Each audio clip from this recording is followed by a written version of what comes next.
퇴근길에 만나는 뉴스 소셜 라이브 이브닝 박상무입니다. 문재인 정부의 25번째 부동산 대책이죠. 이사 대책이 발표된 지가 오늘로 닷새째입니다. 정부는 후속 조치를 논의하는 한편 이제 관련 법 개정을 서두르면서 점점 이 준비에 박차를 가하고 있습니다. 하지만 여전히 절반이 넘는 국민이 이 부동산 대책의 성과를 회의적으로 예상하는 등 이 현장의 우려는 좀처럼 가시지 않는 듯한 모습입니다. 그래서 오늘 소셜라이브 이브닝에선 전문가와 함께 이번 대책에 대한 시장의 반응과 또 대책이 앞으로 시장에 어떤 영향을 미칠지 살펴보는 시간 준비했습니다.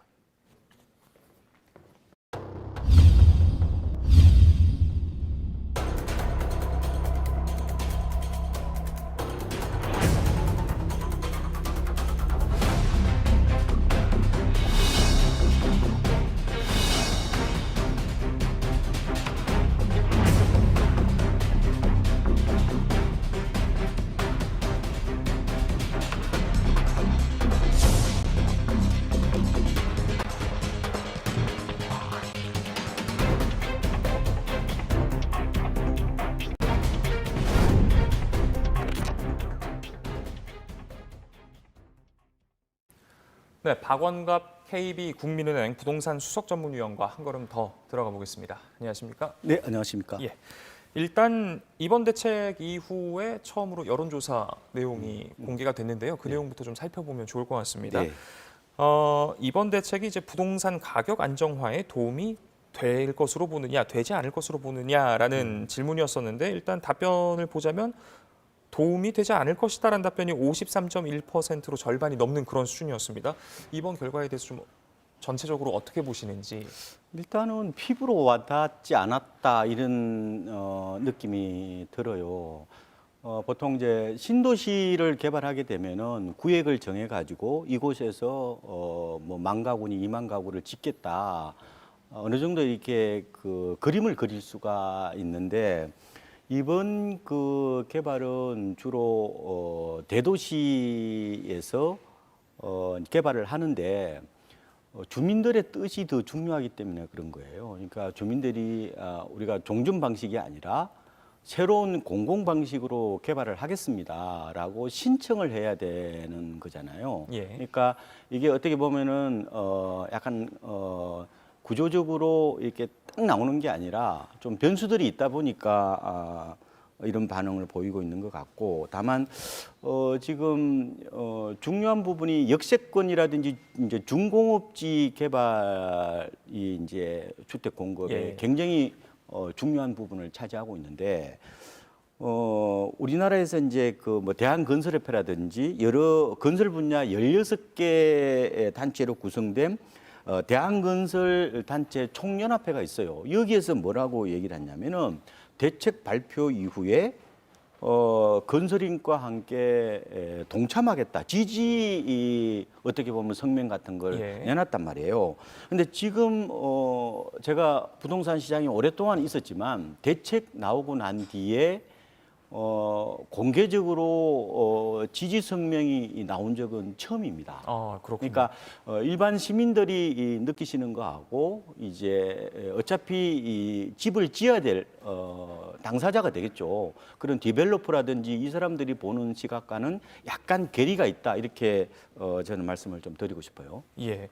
이번 조사 결과가 이제 연령대별로 그 결과가 공개가 됐습니다. 이 네. 역시도 저희가 CG로 준비를 했는데 살펴보면 일단 20대 같은 경우에는 특히 도움이 되지 않을 것이다라는 의견이 좀 많이 네. 많았습니다. 62.7%였으니까요. 또 이제 30대 같은 경우는 또 도움이 되지 않을 것 같다라는 의견이 47%로 다른 연령대들보다는 좀 낮은 그런 수준들을 보였었는데 전반적으로 이건 좀 어떻게 해석을 하면 그러니까 좋을까요? 이제 20대와 40대에서 부정적인 반응이 상대적으로 좀 강했다고 볼 수 있을 것 같고요. 20대들에게 좀 희망의 메시지로 다가가지 않아서 그런 게 아닌가 생각도 네. 좀 들고요. 그런데 제가 보면 30대에서 이번에 좀 어떻게 보면 긍정적인 반응이 많았어요. 그러니까 30대들이 주로 밀레니얼 세대들이잖아요. 네. 서울 지역에서 지금 보면은 집을 가장 많이 사는 세대가 30대 뭐 패닉 바잉 얘기 많이 들어보셨잖아요. 그런데 30대들은 비교적 도움될 것이라는 비중이 기대했던 것보다 조금 높아요. 그러니까 예. 그거는 제가 보니까 요번에 이제 그 분양을 하게 될 때 85제곱미터 이하 중소형은 15% 추첨제예요. 그러니까 3년 무주택이면은 이렇게 도전을 해볼 수 있기 때문에 역시 좀 희망을 하기 때문에 비교적 다른 연령층보다는 좀 긍정적으로 보지 않았느냐 이렇게 예상을 해보고 있습니다. 예. 또 이제 연령대별뿐만 아니라 이제 성향별로도 네. 조사가 이루어졌습니다. 보수, 중도, 진보에 따라서 어떻게 생각을 하고 있는지인데 이 부분은 좀 어떻게 바라보면 좋을까요? 근데 부동산 문제가 그 자체 문제를 떠나서 정치 쟁점화하고 있다는 느낌이 좀 강하고요. 근데 진보 쪽에서는 도움이 될 거라는 어떤 그런 견해들이 좀 많았지만 예. 뭐 보수나 중도 쪽에서는 부정적인 어떤 그런 견해들이 긍정보다는 훨씬 더 앞서고 있는데 어쨌든 전체를 뭉뚱그려서 본다면은 그동안 나왔던 대책들이 그렇게 효과적이지 못했다. 주로 수요 압박 정책 중심이었다고 보면 되는데 뭐 대책이 나왔다가 잠시 조용했다가 다시 오르는 그런 자꾸 그 악순환의 어떤 그런 사이클이 이제 반복되다 보니까 시장과 정부 간에 저는 신뢰 관계가 그렇게 강하게 형성되지 못했다 예. 이렇게 좀 해석을 해볼 수도 있을 것 같습니다. 예. 지금 일단 대책이 발표된 지 오늘로 닷새째입니다. 혹시 보시기에 시장에서의 어떤 반응 이런 게 좀 있을까요? 그렇게 뭐 강한 반응이 없어요. 예. 보통 대책 나오면은 뭐 어디 아파트가 5천만 원 빠졌다, 네. 뭐 1천만 원 빠졌다 이런 보도 가끔 이제 보실 텐데 이번 대책은 수요 억제책이 아니라 공급 대책이기 때문에 공급은 아무래도 시차가 있을 수도 있고 그래서 적극적인 이제 반응은 나타나지 않고 있는데 주로 이제 개발을 한다고 그러면은 그 해당 지역에 뭐 가수요가 몰려서 들썩일 수도 있잖아요. 예, 예. 근데 이번에는 그런 얘기가 전혀 없는 것은 지금 개발 이제 나중에 후보지가 되겠죠. 네. 그곳에서 이제 대책 발표일이 2월 4일인데 그 이후에 사는 뭐 땅이나 뭐 집에 대해서는 아파트 우선 분양권이 안 나오니까요. 그러니까 아예 뭐 현금 청산 대상이 되다 보니까 그리고 뭐 거래량이 예년보다 10에서 20% 늘어버리면은 아예 지구 지정을 안 하겠다 그러니까 그렇죠. 예. 좀 뭐 사고 싶어도 살 엄두가 안 나는 그래서 전반적으로 시장은 뭐 조용하다 이렇게 보시면 될 것 같습니다. 예. 지금부터 이번 대책의 핵심들에 대해서 다시 한번 좀 살펴보도록 네, 예. 하겠습니다. 일단 정부가 이제 쇼크 수준이다라고 표현할 만큼 공급 확대가 이제 핵심으로 꼽히고 있는데 뭐 서울에 이제 32만 호 해서 전국에 총 83.6만 호, 83만 6천 호의 주택을 공급할 부지를 확보하겠다라고 그렇습니다. 밝혔습니다. 그러니까 이제 목표를 2025년까지로 잡은 거니까 2025년까지 그럼 집을 짓는다는 얘기가 아니라 이제 그 집을 지을 부지를 확보하겠다라는 얘기인 그렇죠. 거죠. 예, 예. 그러면 이게 효과를 내려면 부지만 확보하는 게 아니라 실질적으로 지어지고 입주까지 이루어져야 될 텐데 그렇다면 그 시점은 그럼 언제쯤이라고 볼 수 있을까요? 그러니까 2025년이잖아요. 예. 그때까지 이제 부지를 이제 확보하게 되면은 그 이후에 이제 뭐 여러 가지 착공도 해야 되고 또 인허가도 받아야 되고 그런 과정들이 필요하니까요. 보통 아파트 짓는데 3년 정도 걸리거든요. 그러면은 한 2028년 정도까지 어느 정도 짓는다 이렇게 볼 수 있죠. 이게 이제 지역마다 다르긴 하지만 예, 다 예. 일괄적으로 진행된다는 어떤 전제하에서 본다면요. 그러니까 가시적인 성과는 당초 지금 일부 오해하시는 분들이 계셔서 그러니까 4년 뒤가 아니라 어떻게 보면은 한 7년 뒤 정도로 봐야 되지 않을까. 물론 이제 사업이 빨리 되는 데도 있을 거예요. 예. 그런 데들은 뭐 충분히 2025년에도 입주하는 곳이 있겠지만 대체적으로 봤을 때 조금은 부지 확보보다 시간이 좀 늦어질 거다 이렇게 보시면 될 것 같습니다. 예, 그렇다면 이제 2025년이라는 시점은 전체적인 계획을 놓고 봤을 때 첫 단추에 해당하는 게 되는 걸 텐데 네, 네. 부지 확보는 그럼 목표한 시점까지 차질 없이 잘 진행이 될 수 있을 걸로 보십니까? 이것은 관건은 주민들의 뜻과 그리고 디벨로퍼와 정비업체의 능력이라고 저는 봐요. 예. 그러니까 이번에 일종의 이제 공급 촉진책 성격이 강하다고 보거든요. 그래서 일단은 이제 땅 주인들, 그러니까 집 주인들이 과연 종전 방식으로 추진할 것인지 아니면은 새로운 방식으로 할 것인지에 대해서 이제 고민이 많을 텐데 이번에 역세권이라든지 중공업지하고 저층 빌라 밀집 지역 개발 같은 경우는 이런 그 혜택이요 한시적으로 3년 동안 주어집니다.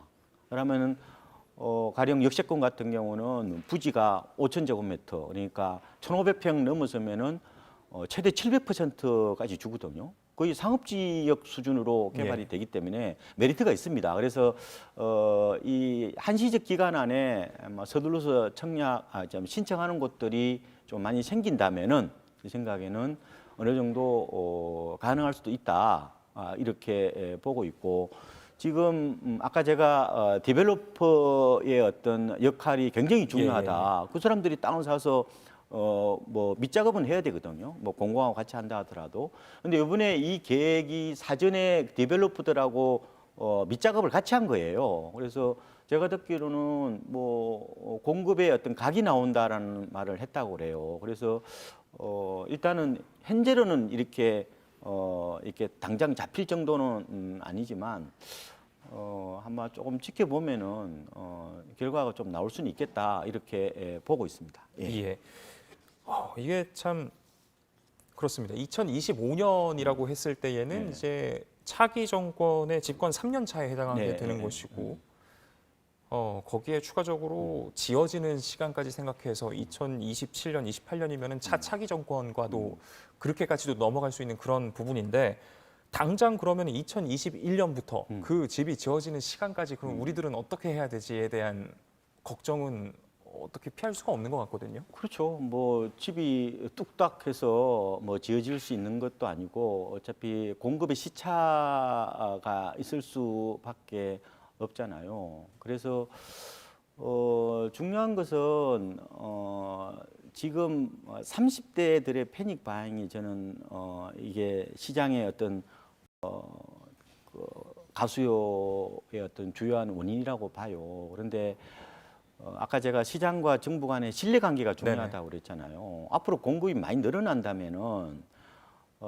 굳이 급하게 사지 않는 이런 쏠림 현상을 이연시키는 게 가장 중요한 것 같아요. 그러니까 뭐 집이 필요하신 분들 집을 사셔야 되는데 4, 5년 뒤에 집이 필요한 사람들까지 지금 한꺼번에 집이 사버리면은 이게 결국은 병목 현상에 따른 어떤 과열이 불가피하고 결국 이게 부풀림 현상이 발생할 수 있다는 거예요. 그래서 중요한 것은 정부가 지금 공급을 할 테니까 기다리라는 신호를 보낸 거잖아요. 네네. 그래서 이 신호가 단순히 신호가 아니라 저는 믿음이 되도록 이게 바뀌어야 된다고 보는 거예요. 그러면은 뭔가 가시적인 성과가 있어야 되잖아요. 네. 이번에 발표한 어떤 그런 지역에서 빨리 움직이는 모습들이 보여야 결국은 지금 굉장히 불안해하는 30대들의 어떤 심리적 안정을 좀 가져다 줄 수 있는 측면이 아닌가. 그래서 이게 물량뿐만 아니라 속도감 있게 진행을 해야 시장과의 어떤 그런 신뢰관계가 형성될 수 있다. 저는 이렇게 보고 있습니다. 그렇다면 일단은 오늘 관계장관 회의에서 좀 뭐랄까요 신속한 집행을 하자라는 데 이제 뜻을 모으기는 했습니다.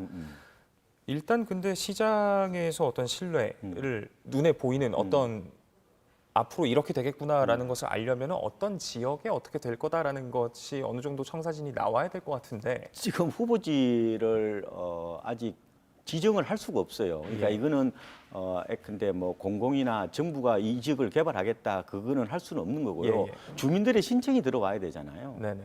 그러니까 우리가 신도시 개발하고 방식이 다르다는 말씀을 드렸잖아요. 근데 아마 곧 아마 이게 신청을 받을 겁니다. 아마 그때 어느 지역이 될지는 아마 어느 정도 윤곽이 드러나지 않을까 생각을 하고 있습니다. 예.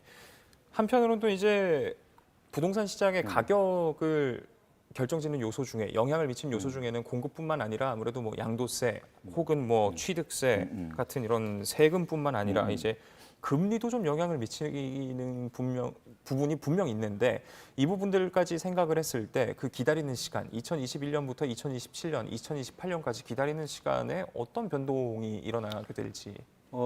저는 어떤 특정 변수가 시장에 100% 영향을 미치는 건 아니라는 것을 제가 경험적으로 봤습니다. 예. 혹시 2012년 지금으로부터 9년 전에 하우스푸어 사태가 일어나면서 네네. 깡통 주택이 속출했거든요. 예. 그때의 아파트 입주량이 전국적으로 18만 가구밖에 안 됐어요. 지금 많을 때 45만 그렇게 돼도 집값이 올랐잖아요. 그러니까 지금 물량도 굉장히 중요한 변수 중에 하나라고 봐요. 그런데 저는 더 중요한 것은 가격이 너무 많이 올랐다는 거예요. 네네. 그래서 서울 기준으로 보면은 집값이 아까 하우스푸어 말씀을 드렸는데 2배에서 심지어 3배까지 올랐단 말이에요. 세상에 가장 무서운 것은 가격이 많이 올랐다는 겁니다. 그래서 살얼음판 걷듯이 조심할 수밖에 없다고 보고 저는 특히 서울 기준으로 보면은 아파트 값이 꼭진지는 뭐 며느리도 모르는 거고 예. 그건 뭐 돗자리 깔아도 모르는 거지만 적어도 저는 어깨 정도는 올라와 있기 때문에 좀 신중한 모습을 보여야 될 것 같고 뭐 금리야 당장 오르진 않겠죠. 근데 기준금리는 올리지 않더라도 저는 하반기 이후에 시장 금리가 일부 조금 오를 가능성이 있다고 보고 특히 내년으로 가면 갈수록 금리 정상화가 굉장히 이슈가 될 것 같아요. 금리 인상보다는 원위치로 돌리는 예, 거잖아요. 그렇게 된다면은 지금 공급이 많지 않다는 것은 가격에 플러스 어떤 측면이 있지만 다른 어떤 금리 문제라든지 그다음에 너무 많이 오른 가격의 어떤 피로감 이런 것들을 감안해 보면은 집값이 최근에 3, 4년처럼 급등하기는 좀 어렵다. 조금 그래서 보수적으로 보시는 게 맞겠다 이렇게 저는 내다보고 있습니다. 급등을 추가적으로 하진 않을 것이다. 그렇다면 혹시 네. 어느 정도 조정 혹은 약간의 하락까지도 가능할까요? 글쎄요, 그거는 장담을 하기가 지금까지 전망이 거의 안 맞기 때문에 예. 그리고 지금 전망 갖고 먹고 사는 사람들은 네. 대부분이 막판에 가면 거의 다 망하거든요. 예, 예. 근데 결국은 이제 어떤 액션을 취할 거냐가 네네. 중요한 것 같아요. 그래서 제가 이번 대책을 곰곰이 생각해 보니까 이제 그 사람마다 이제 그 이게 맞춤형 전략이 돼야 되는 네네네네. 거예요. 가령 이제 종전에는 이게 서울 시내에 뭐 부산도 이번에 개발이 됩니다. 그러니까 재개발 재건축은 청약 예금 부금 가입자들 몫이었어요. 100% 다 돌아갔죠. 뭐 일부 특별 네. 분양 빼고는. 그런데 이제는 그 중소형을 기준으로 보면은 한 35%가 순위순차제라고 그러는데 청약 저축 가입자들 몫이에요. 그러면 청약 저축 가입자들은 그동안에 신도시밖에 청약을 못했는데 이제 재개발 재건축에서 분양가 상한제가 적용되는 싼 아파트를 분양받을 수 있잖아요. 네. 그러면 당연히 저축 가입자들은 기다려야 되는 거고 아까 30대들도 가점이 낮기 때문에 거의 뭐 기회가 없었는데 이제 약 일반 분양 중에서 추첨제가 한 15% 정도 배정이 되기 때문에 희망을 가져봐야 될 것 같고 뭐 그것도 아니다 이것도 저것도 아니다 이런 경우는 제 생각에는 집이 꼭 필요하면 사야죠 뭐. 예, 예. 사야 되는데 요새 전세난이 이제 심하니까 뭐 시장에 가보면은 뭐 전세값이나 집값이나 차이가 없다면은 거의 뭐 매매가의 한 7, 80%까지도 예, 그러면은 사야 되는데 다만 이게 제가 아까 말씀드린 것처럼 집값은 항상 오르는 게 아니에요. 네네, 그렇죠. 내릴 수도 있기 때문에 저는 가급적 단기 급등 지역은 좀 피하시는 게 좋을 것 같고 이번 대책으로 지금 재건축 단지들 중에서 특히 이제 강남은 지금 그렇게 뭐 공공 재건축을 하겠다 이런 반응이 아직은 없어요. 예. 그런데 제 생각에는 강북이라든지 수도권에서는 재건축을 한번 해볼까라는 어떤 그런 의사타진을 할 것 같아요. 제 생각에는. 네. 뭐 속도가 뭐 보통 13년에서 5년으로 줄어들고 용적률도 올라가잖아요. 예. 그래서 이 카드를 활용할 수 있기 때문에 그러면은 지금 사면은 이 분양권이 안 나와. 아, 그래서 지금은 낡은 집 개념보다는 좀 신축 중심으로 좀 접근해 보시는 것도 하나의 팁이 될 수 있겠다. 이런 생각을 해보고 있습니다.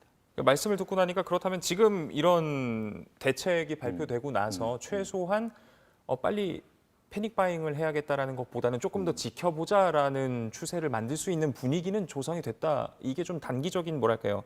효과 혹은 영향이다라고 볼 수 있는 건가요? 조금은 영향이 있을 것 같아요. 다만 이게 어느 정도 오랫동안 갈 것인가 부분에 대해서는 그거는 역시 또 지켜봐야 되는데 왜냐하면 지금 전세난이 올해도 좀 지속되면서 전세 가격이 오를 것으로 대체적으로 연구기관들이 보고 있거든요. 예. 그래서 결국은 이 공급 대책 외에도 전세난의 지속 여부도 매매 가격 영향에 주는 어떤 측면들이 있을 거예요. 그래서 제가 봤을 때는 중소형들은 아까 그런 특수한 어떤 재건축 후보지 지역 빼고는 소폭 상승 가능성이 있고 그렇지만 뭐 이런 그 재건축이라든지 고가주택 쪽은 워낙에 규제가 심해서 그렇게 치고 올라가기는 어려운데 다만 제가 팁을 하나만 좀 더 드리면 예. 열어내 주셔도 됩니다. 6월 1일 이후부터는 조정 대상 지역, 조정 대상 지역은 이제 서울 지역도 다 조정 대상 지역이 어지간한 지역은 다 조정 대상 지역인데 그곳에서 다주택자에 대한 양도세의 그 비율이 올라가요. 10% 포인트 올라가거든요. 그러니까 지금 뭐 3주택자 같은 경우 뭐 양도 차익이 뭐 10억 이상 넘으면 71.5%까지 이제 내는 거예요. 예. 10억 초과분에 대해서. 그런데 6월 1일부터는 82.5%를 내야 돼요. 약 11% 포인트 더 낸단 말이에요. 그리고 6월 1일이 또 올해 무겁게 매겨지는 종부세 같은 보유세 부과 기준일이잖아요. 그러면 그 이전에 저는 일부 지역에서 아마 많지는 않지만 쏟아질 정도는 아니지만 양도세 절세물이 나올 수 있다고 봐요. 네.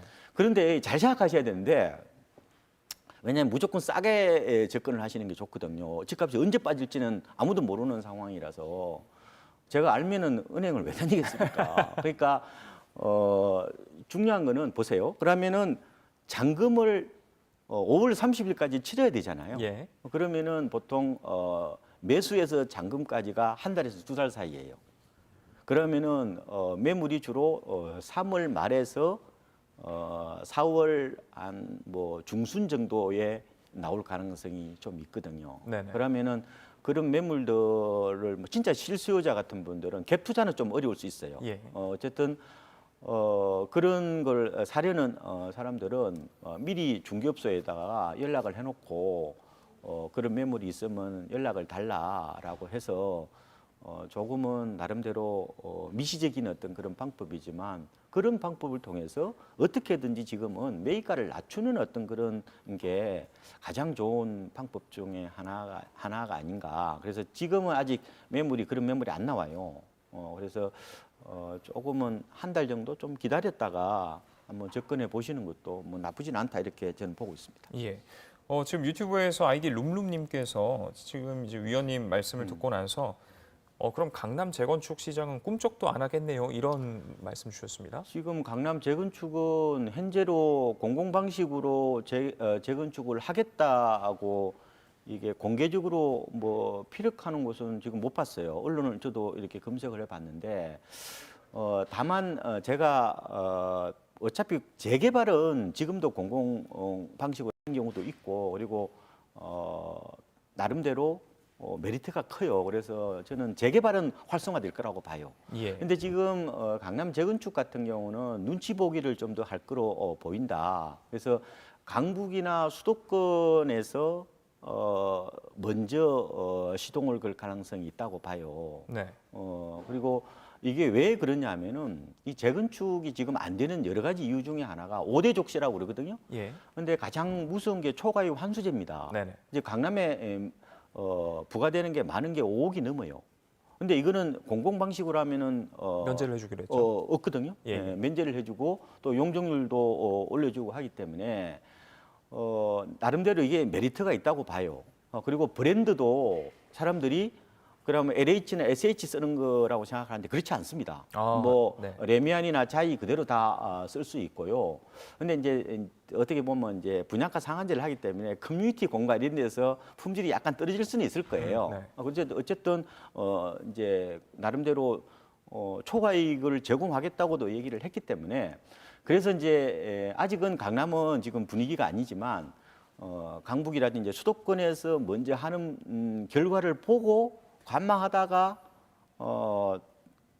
이쪽으로 돌아서는 그리고 이미 사업을 많이 진행했던 곳, 가령 뭐 곧 사업 계획 승인을 받는다, 곧 철거한다 이런 데들은 공공 방식으로 하려면은 조합을 해산해야 돼요. 그래서 이 방식은 안 될 것 같고 예. 아마 초기 단계에 얻는 강남 재건축들은 당장은 아니지만 저는 한 번 더 관심을 가져볼 수는 있겠다. 그리고 이렇게 되면은 민간 방식으로 개발을 하게 되면은 종전 방식은 이제 초과이익 환수제라고 얘기를 하는데 그게 이제 재초안이라고 그러거든요. 재초안을 완화하거나 폐지하기가 더 어려워졌잖아요. 그죠? 네. 그렇게 되면은 강남 쪽에서는 당장은 아니지만 결국은 어떤 분위기라든지 어떤 맥락을 보고 판단을 하지 않을까. 조금 시간이 좀 걸릴 것 같은 느낌이 있습니다. 이게 참 그렇습니다. 당장 오늘 내일 앞으로가 걱정인 상황 속에서 이 이사 대책의 결과물 역시 한 7, 8년 후에 나오고 지금 당장의 어떤 대책들의 효과들도 지금 계속 좀 지켜봐야겠다라고 말씀을 해주시니까. 근데 공급이라는 것이 이게 붕어빵 굽는 게 아니에요. 예. 그러니까 그래서 이게 장기 계획을 해야 되는 거고 그래서 아마 이번에 계획들이 착실하게 아마 진행이 되면은 아까 말씀하신 것처럼 다음 정부에 가서 이게 어떻게 보면 큰 효과를 발휘하는 그런 측면이 있죠. 예. 네. 부디 그렇게 효과를 낼 수 있길 기대를 해보면서요. 오늘 방송 마무리하도록 하겠습니다. 지금까지 박원갑 수석 전문위원과 이야기 나눴습니다. 오늘 말씀 고맙습니다. 네, 고맙습니다. 네, 소셜 라이브 이브닝 오늘 순서 여기서 마치겠습니다. 이어서 정치부 회의가 방송되니까요. 계속해서 많은 시청 부탁드립니다. 저희는 내일도 오후 5시 50분에 찾아뵙겠습니다. 시청해주신 여러분 고맙습니다.